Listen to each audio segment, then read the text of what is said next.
skal vi rense kuglelejer igen. Og når du tager hjulene af, så husk at tage de her små washers, eller whiskers, som de også bliver kaldt, tage dem af på begge sider af hjulet. Så kan du bruge din truck til at få kuglelejerne ud af hjulene med. De kan nogle gange være ret hårde. Brug en hobbykniv eller et andet spidst stykke værktøj til at tage de her skjolde af på begge sider af kuglelejet. Du kan også bruge hobbykniven til at tage de her små kuglelejeholdere ud. Det hele kan renses i saft eller i sprit.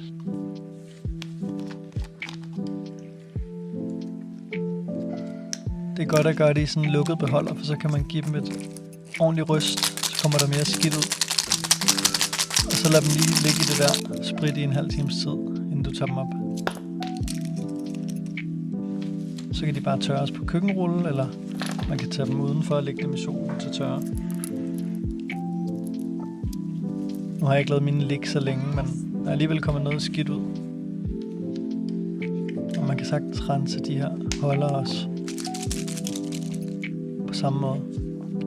Dog kan det være godt lige at bruge en vatpind til at komme ind i de her små kroge.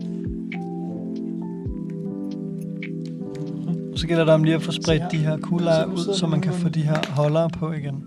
Så kan man tage den her. Så skulle den gerne. Så skal der bare lidt smørelse i. Og det er vigtigt, at det er noget, der er lavet til det, som du kan købe i skatebutikker. Og så kører vi den lige.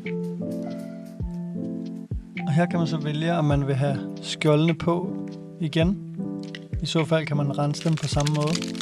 Også godt at bruge en vatpind på indersiden af de her skjolde, der kan sidde rigtig meget skidt der. Og så er det ellers bare at klikke skjoldene på igen. Det er rigtigt.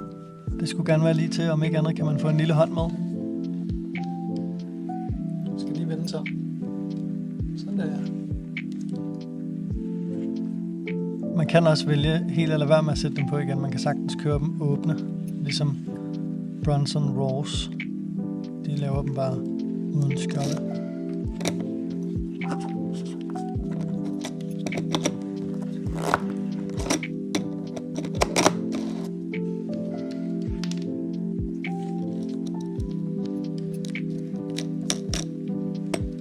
Og hvis ikke du har renset dem godt nok, så